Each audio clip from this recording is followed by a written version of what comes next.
Iran snubs US nuclear claims and drops an enriched uranium truth bomb. Is Tehran exposing Washington's spin on the talks? No nuclear deal made. Is Iran publicly fact-checking Trump's big truce narrative and calling out false victory laps? Is Trump's war going to waste as Iran walks away from nuclear talks largely unscathed, with its core program and leverage intact? Did Iran walk away with access to $25 billion in assets that were earlier frozen while Trump's team left the table effectively empty-handed? Iranian state media reported on May 24 that Tehran has not accepted any specific nuclear action as part of the current talks with Washington, pushing back on speculation that a detailed deal is already in place. This clarification followed US officials telling the New York Times that Iran may be prepared in principle to give up its stockpile of highly enriched uranium as part of a broader understanding. According to those reports, Iran has so far offered only a general commitment rather than precise, binding terms on what would happen to its enriched uranium. The question of how, where, and under what verification Iran would relinquish or neutralize that material would be worked out later, the New York Times report said. All this comes despite earlier reporting that Supreme Leader Mojtaba Khamenei opposed sending enriched uranium abroad, a key sticking point in past negotiations. Irgc-linked outlet Tasnim News has reported that peace talks could begin with a limited memorandum of understanding between Iran and the US rather than a full, formal agreement. The reported draft memorandum would temporarily waive some US sanctions on Iranian oil exports, offering Tehran economic breathing space.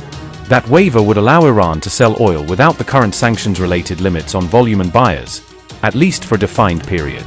The same draft reportedly calls for a halt to fighting across all fronts in the Middle East, linking nuclear and regional de-escalation. Tasnim News also says the proposal explicitly includes Lebanon in this wider ceasefire framework, which would directly affect the Hezbollah-Israel front. Additionally, the draft envisions that steps related to the Strait of Hormuz and maritime security there would be implemented within 30 days of the understanding taking effect. The framework reportedly sets a 60-day timeline to begin and advance more formal nuclear negotiations, suggesting this MOU would function as a temporary off-ramp rather than a full revival of the old deal. Donald Trump made a major claim about ongoing Iran negotiations while gunfire erupted outside the White House on May 23, according to official statements and social media posts. The US president announced on Truth Social that a US-Iran agreement had been largely negotiated, pending final details and formalization. He also stated that he held a very good call with regional leaders and a separate discussion with the Israeli Prime Minister during the same period.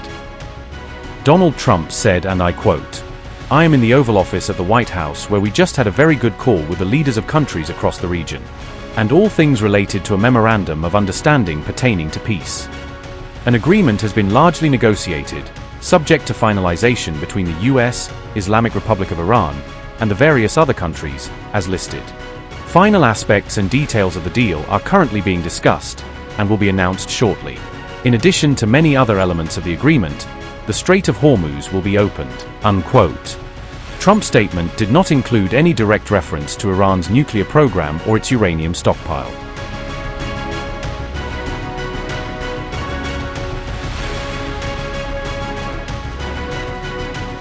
Shortly after, Iranian state-linked media outlet Fars News Agency pushed back against the claims, saying the status of the Strait of Hormuz remained under Iranian control. Fars described the US president's account of the negotiations as incomplete and inconsistent with the situation on the ground. Iranian Foreign Ministry spokesperson Ismail Baghai said Tehran and Washington were moving closer to a 14-point memorandum of understanding. Ismail Baghai said, and I quote, "We are now in the finalization stage of this memorandum of understanding. The topics being discussed at this stage focus broadly on ending the war, halting the US naval aggression, what they themselves have labeled a naval blockade, and issues related to the release of Iran's blocked assets. Our approach has been to first draft a memorandum of understanding consisting of 14 articles. That memorandum would include the most important issues necessary to end the imposed war and matters of fundamental importance to us. Subsequently, within a reasonable time frame of 30 to 60 days, the two sides would discuss the details of these issues and ultimately reach a final agreement." Unquote. Baghai said issues related to Iran's nuclear program were not currently part of the discussions.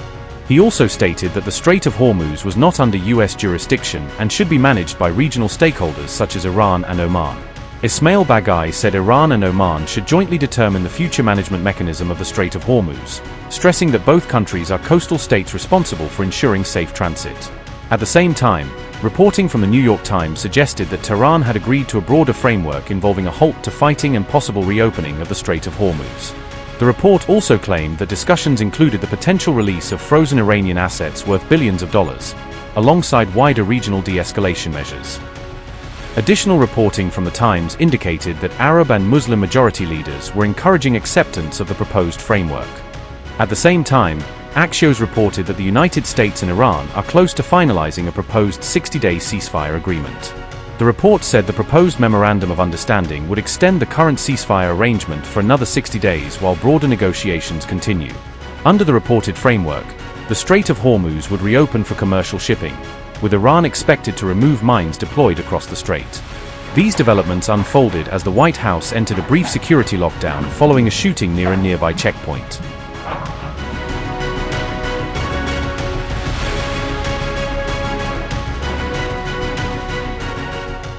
A shooting near the White House triggered a temporary lockdown after the United States Secret Service returned fire during the incident. U.S. Secret Service officers responded to reports of gunfire near a White House security checkpoint on May 23. According to Reuters, a suspect approached the checkpoint at 17th Street and Pennsylvania Avenue and opened fire on officers. Officials said the response left the suspect down, after which the individual was transported to George Washington University Hospital for treatment.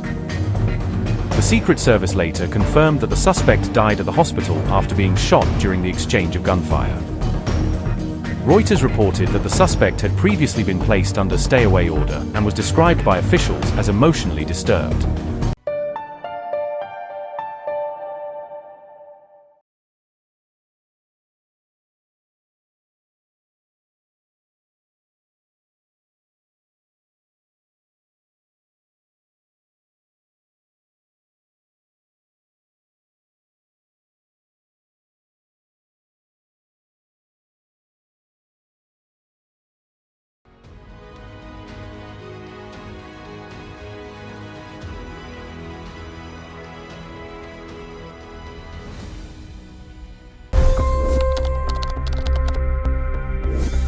$25 crore गरीब गरीबी को परास्त करके बाहर निकले।